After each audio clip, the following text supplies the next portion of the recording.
인생은 나그네입니다. 이 땅에 태어나 한 번밖에 주어지지 않는 낯설은 세상을 살아가는 나그네입니다. 그런데 그 종착점은 묘지요 죽음입니다. 인간의 삶은 결국 묘지를 향해 가는 길고 긴 행렬입니다. 여러분, 인생의 종착역에서 돌아갈 고향은 있으십니까? 나는 순례자 낯선 나라에 언젠간 집에 돌아가리. 어두운 세상 방황치 않고 예수와 함께 돌아가리. 나는 순례자 돌아가리. 날 기다리는 밝은 곳에 곧 돌아가리. 기쁨의 나라 예수와 함께 길이 살리. 물은 바다로 모이기 때문에 바다로 흘러가고, 불은 태양으로부터 왔기에 하늘 높이 솟구칩니다. 우리의 인생은 하나님으로부터 왔기에, 천국으로부터 왔기에 다시 아버지 앞에 찾아가게 됩니다. 우리 인생은 하나님께로 가는 여정 속의 나그네 순례자들입니다. 나그네는 지나가는 길에 미련이 많으면 안 됩니다. 나그네가 지나가는 길에 너무 큰 미련을 갖는다면 그 여행을 계속할 수 없습니다. 나그네는 지나가는 길에 욕심을 많이 가져서도 아니 됩니다. 짐이 많으면 그 여행은 피곤하고 괴롭고 힘들 수밖에 없습니다. 그 대신 나그네는 영원한 본향을 향해 투자할 줄 압니다. 그것만이 영원하기 때문입니다. 나그네는 자주 길을 확인하고 살펴야 합니다. 내가 걸어온 이 길이 바른 길인가? 그리고 앞으로 가는 길이 우리 주님께서 원하시는 길인가? 그 길은 가치 있는 길인가? 이런 내가 가는 길에 대한 물음을 가지고 나아가야 합니다. 오늘 봉독했던 말씀 본문에는 이런 말씀이 있습니다. 예루살렘에서 서쪽으로 약 10km쯤 엠마오라고 하는 마을이 있습니다. 지금 예수님의 두 제자가 실망과 슬픔에 젖어 황혼역의 길을 가고 있습니다. 14절, 이 모든 된 일을 서로 이야기하더라. 엠마오로 내려가는 그 길에 두 제자가 무엇인가 서로 대화를 나누며 가는데 슬픈 빛과 절망 속에 대화를 나누고 있는 것이지요. 바로 이때 낯선 길손 한 사람이 나타나 두 제자와 동행을 하게 됩니다. 17절, 너희가 길 가면서 서로 주고받듯 하는 이야기가 무엇이냐? 라고 이렇게 물어봅니다. 그랬을 때 25절, 27절, 이 길손은 두 제자가 무슨 말인지를 모르고 또 예루살렘에서 일어났던 그 일에 대해서 잘 알지 못하기 때문에 말씀을 풀어 길손이 설명해 줍니다. 풀어준 내용은 그리스도 예수께서 이 땅에 오셔서 순환과 고난을 받고 십자가에 못 박히심으로 말미암아 성경 속의 모든 내용들이 다 성취되고 이루어진다는 것입니다. 그리하여 고난을 받고 자기의 영광이 들어갈 것이 아니라 라고 말씀하시면서 성경이 예수 그리스도 자신에 대한 이야기라는 것을 설명할 때 이 두 제자는 아직도 눈이 어두워서 깨닫지 못합니다. 어느덧 엠마오로 가는 길에 다다랐고 날은 이미 저물었습니다. 저녁 식사나 함께 하자고 종용하여 예수를 식사를 같이 하는 교제 속에서 예수님께서 떡을 떼시며 축복하시고 축사하시고 그 떡을 나누는 가운데, 식사를 하는 가운데 이 두 제자의 눈이 열리게 됩니다. 13절에 31절에 그렇게 말씀하고 있습니다. 눈이 밝아졌다. 그런데 곧 주님은 그 자리를 떠나버립니다. 아마 또 다른 절망 속에 놓여 있는 제자들을 찾아가셨는지 보지 않습니다. 두 제자는 그제서야 바로 방금 같이 계셨던 그 길손이 부활하신 예수님을 알게 됩니다. 그들이 서로 말하되 길에서 우리에게 말씀하시고 우리에게 성경을 풀어주실 때에 우리 속에서 마음이 뜨겁지 아니하냐라고 서로 얘기하면서, 아, 방금 그분이 부활하신 주님으로 우리를 찾아오셨구나. 야, 우리가 이러고 있을 때가 아닐세. 절망과 낙심, 슬픔 속에 서로 얘기했던 두 제자는 이제 희망을 안고 예루살렘으로 다시 올라가게 됩니다. 우리 예루살렘으로 돌아가자라고 서로 말을 하게 됩니다. 33절이죠. 공포와 절망, 불안과 낙심에 쌓여 엠마오로 데려갔던 제자들은 희망과 용기, 그리고 기쁨과 감격을 안고 예루살렘으로 향해 달려가고 있습니다. 그렇게도 무거웠던 발걸음이 어쩌면 이렇게도 가벼울 수가 있겠습니까? 여기까지가 오늘 본문 말씀 엠마오 도상에서의 두 제자의 얘기입니다. 여러분, 이 본문 말씀을 통해서 저는 여러분에게 몇 가지, 이 엠마오로 가는 두 제자가 어떻게 부활의 주님을 만나고 주님을 찬송하며 새로운 삶을 살아가는지에 대해서 말씀을 증거하고자 합니다. 그래서 부활의 주님을 만나면 이라고 하는 제목입니다. 여기 엠마오로 내려가는 두 제자의 발걸음, 어떤 발걸음이었을까요? 그것은 아직 부활하신 예수 그리스도를 만나지 못한 인생들의 발걸음을 상징하고 있습니다. 여기 엠마오라고 하는 말 원문에는 이렇게 되어 있습니다. 모른다, 알지 못하는 길이라고 표현하고 있습니다. 여러분, 엠마오의 길은 불확실한 길입니다. 알지 못하는 길입니다. 방황의 길입니다. 방탕의 길입니다. 오늘 본문에서 엠마오의 길은 내려가는 길이라고 표현하고 있습니다. 엠마오의 길은 낙심의 길입니다. 시리와 절망의 길입니다. 모든 희망을 잃어버린 길이죠. 또한 엠마오의 길은 슬픔의 길이었다고 합니다. 그 길은 내일을 기약할 수 없어 모든 것을 잃어버린 듯하여 목 놓아 울 수밖에 없는 눈물의 길, 슬픔의 길이었습니다. 생각해보면 인생은 어차피 너도 나도 나그네입니다. 엠마오로 내려가는 사람들이지요. 인생길은 슬픈 대화의 길입니다. 예수 없는 인생의 종착점은 죽음뿐입니다. 엠마오로 내려가는 길을 모사하는 내용을 한번 보십시오. 13절 하반절에 마을로 내려가면서 낙창의 길입니다. 17절에도 이와 같은 표현이 있습니다. 두 사람이 슬픈 빛을 띠었다. 또 21절 이 일이 일어난 지가 사흘째요. 그런 사건이 일어난 지가 사흘째라는 거죠.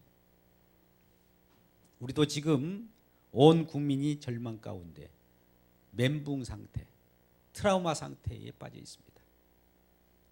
그 사건이, 그 사고가 일어난 지 벌써 나흘째입니다. 어떤 소망이 없는 것처럼 느껴져요. 절망 가운데 다 침참해 있습니다. 이 얼마나 절망적인 말들입니까? 예수님의 수제자 베드로도 예수님께서 십자가 지고 내가 죽어야 한다니까 예수를 3번씩이나 부인하고 예수를 떠나버리고 낙향을 했습니다. 이제 본래 자기의 잡이었던 어부의 생활을 하게 되고 나는 물고기 잡으러 간다라고 하니까 같이 함께했던 같은 제자들이 나도 그러면 물고기 잡으러 따라 나서겠다라고 하면서 디베랴 갈릴리로 가게 되죠. 그러나 밤새 고기를 잡아도 고기가 잡히지 않는 거예요.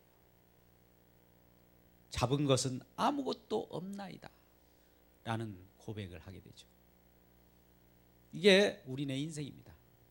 우리 주님 없는 인생은 잠시 반짝인 것 같지만 노력해도 수확이 없고 또 아무리 힘을 써도 그 속에서 희망이 보이지 않는 것이죠.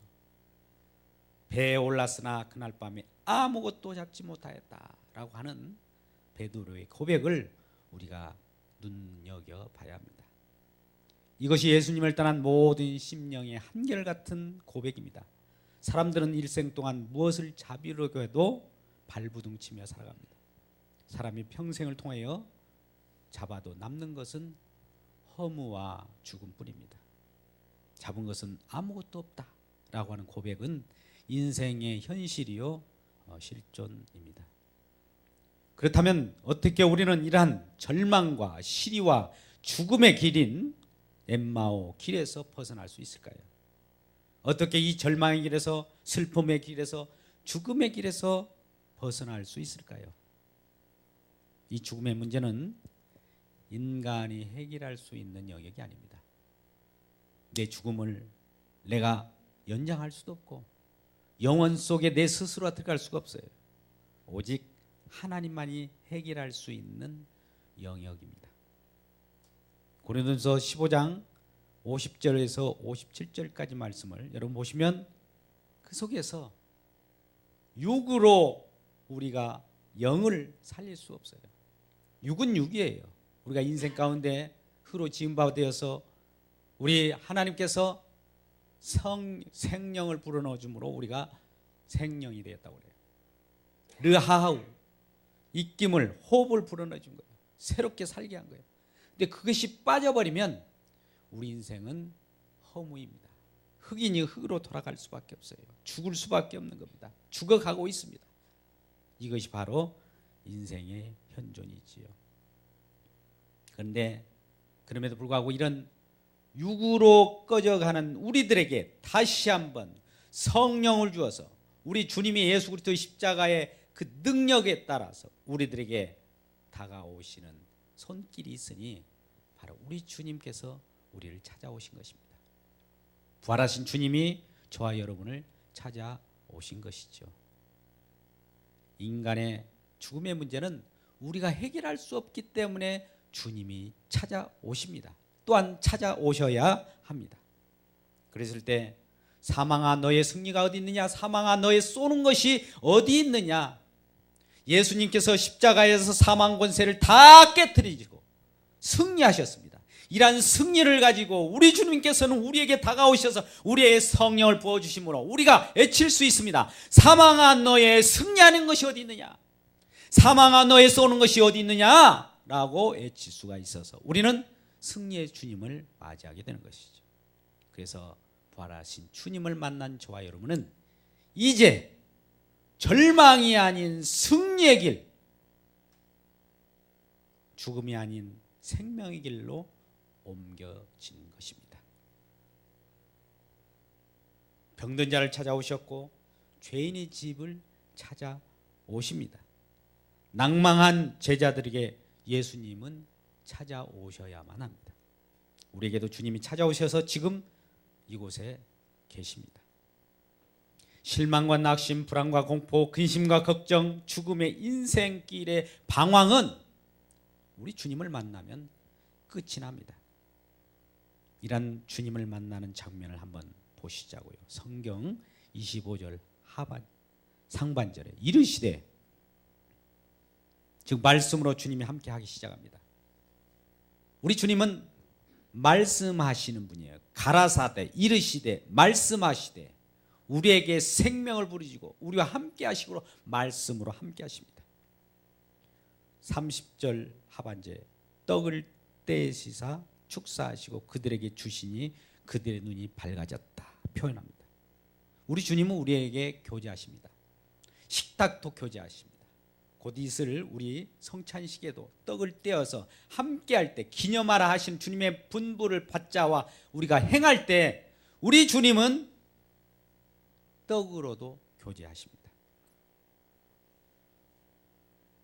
이러한 주님을 우리가 만날 때 32절 하반절 속에 우리 속에 마음이 뜨겁지 아니하더냐.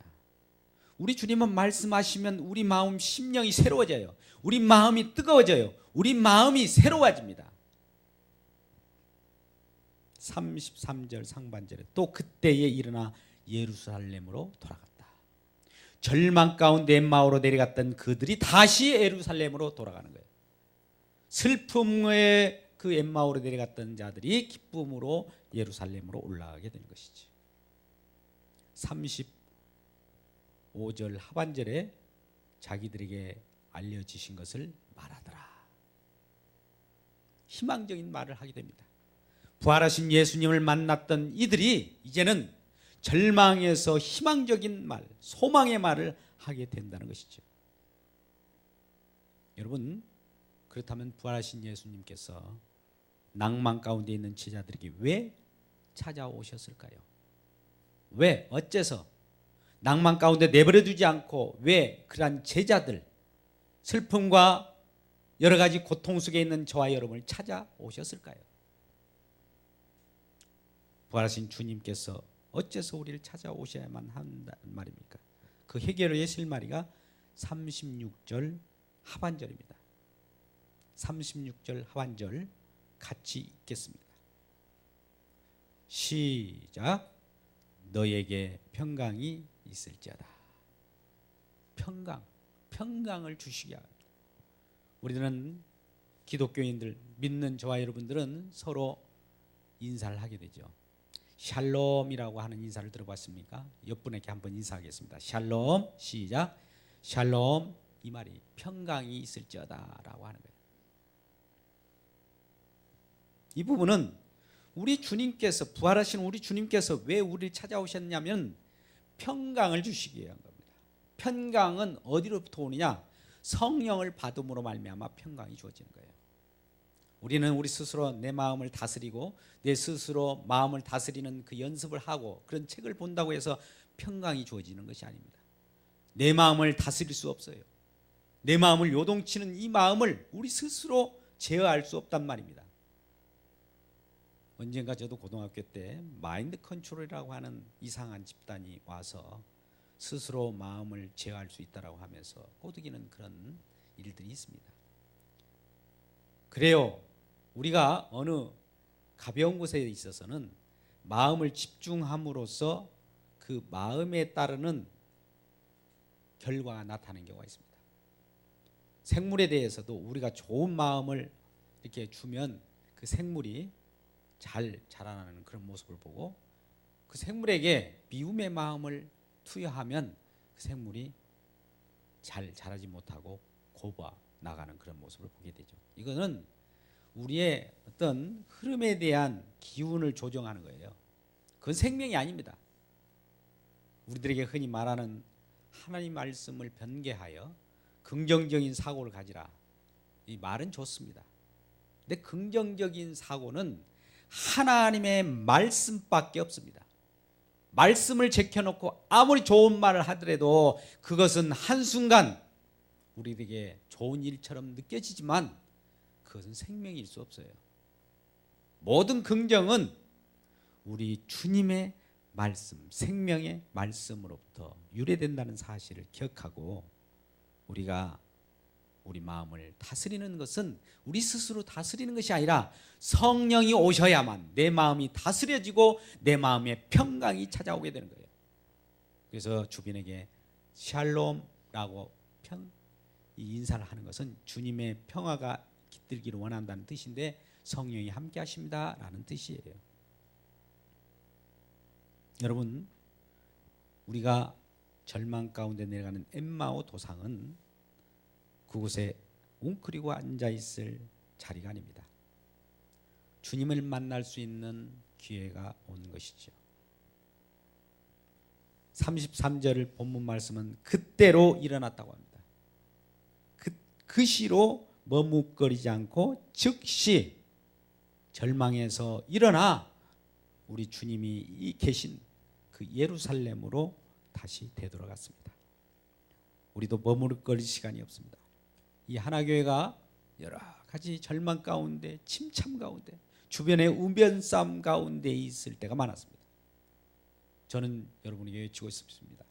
그 절망 가운데서 바로 일어나시라고 이렇게 선언하고 싶습니다.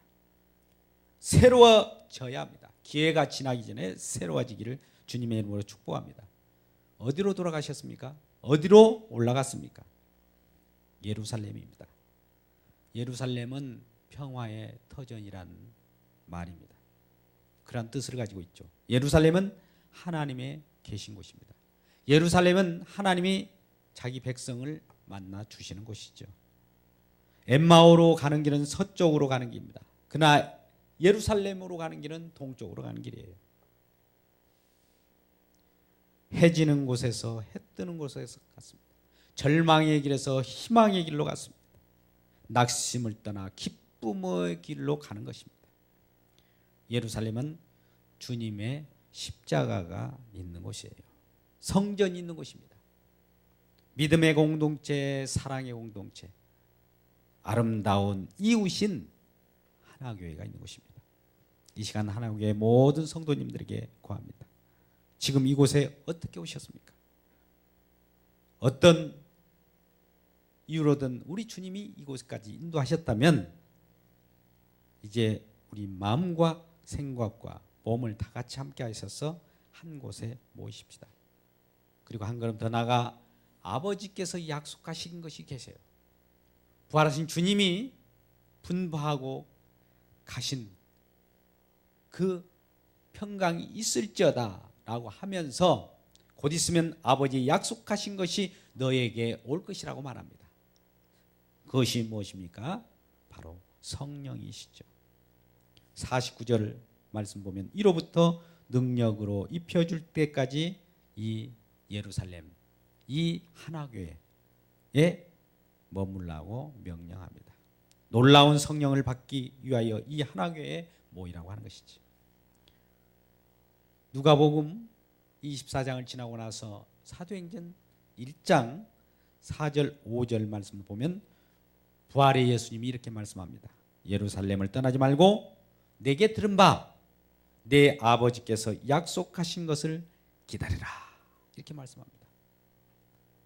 요한은 물로 세례를 베풀었기와 너희는 몇 날이 못되어 성령으로 세례를 받으리라. 성령을 주시겠다는 거예요. 여러분, 우리는 이미 예루살렘의 하나교회 이곳에 다락방으로 들어오셨습니다. 머지않아 성령으로 세례를 받을 겁니다. 여러분, 우리는 평강을 가지고 살아가야 됩니다. 그런데 평강을 잃어버린 이유가 무엇입니까? 그게 바로 죄 때문입니다. 이사야서 57장은 이렇게 말씀합니다. 20절에서 21절. 죄가 저와 여러분의 평강을 깨뜨렸다고 말합니다. 그리고 이 평강은 하나님의 관계, 하나님과의 결속, 교제 관계 속에서만 이루어지는데 하나님과 소외되게 만들고 하나님을 떨어지게 만드는 거예요. 하나님을 만나지 못하게 하는 것이 바로 죄입니다. 이 죄는 아담의 범죄로 말미암아 이 땅에 죄가 들어왔어요. 그 죄는 하나님께 다가가는 우리들을 그 길 못 가게 만드는 그런 역할을 합니다. 저와 여러분이 예배드리러 이곳에 오셨잖아요. 쉽지 않았죠. 많은 주변에 여러 여건들이 있어요. 사건들이 있어요. 또 계획하는 것들이 있어요. 주변에 전화 받는 것도 있을 거예요. 교회를 못 가게 만드는 요소들이 죄의 그 세력에 의해서 여러분에게 들어오게 됩니다. 그럴 때마다 우리는 예수께서 십자가로 승리하였어 라고 하면서 그걸 이기고 나오셔야 돼요. 예수님이 더 소중하고 하나님이 더 소중하다면 주님과 관계가 밀접해야 됩니다. 그런데 사단은 이러한 주님과 관계를 깨뜨리고 우리들에게 평강을 주시는 하나님을 멀리하기 위해서 날마다 새로운 일, 느닷없는 일, 필요 없는 일, 생명과도 관계없는 일을 사단은 세상 속에서 만들어냅니다. 그래서 주님을 깊이 만나지 못한 사람들은 주님보다 세상 일이 더 중요한 거예요. 그러다가 결국 죽음의 길로 가게 되어버리고 말죠. 근데 여러분, 평강을 주시는 우리 주님을 만날 때 이 평강을 가지고 오신 우리 주님이 우리들의 마음을 새롭게 합니다. 범죄한 우리들은 날마다 두려워 떨고 있습니다. 어딘가 길을 가더라도 누가 나를 해치지 않을까? 오늘날과 같은 여러 환경 속에서는 안전이라고 하는 것은 보장되지 못합니다. 그러나 우리 주님이 성령으로 우리 가운데 오시면 내가 어디를 가더라도 그게 안전한 포구예요. 안전한 포구, 안전지대라는 말입니다. 내가 아무리 안전한 곳을 다닌다 할지라도 그곳에 예수가 없으면 그건 불안전한 세계예요. 그러나 어떤 어려움과 환난과 고통이 있는 자리라 할지라도 우리 주님이 나와 함께 계시면 그곳이 바로 안전지대입니다. 안전한 곳이에요. 이 안전한 곳에 있을 때 우리는 평강을 누리게 됩니다. 그렇습니다.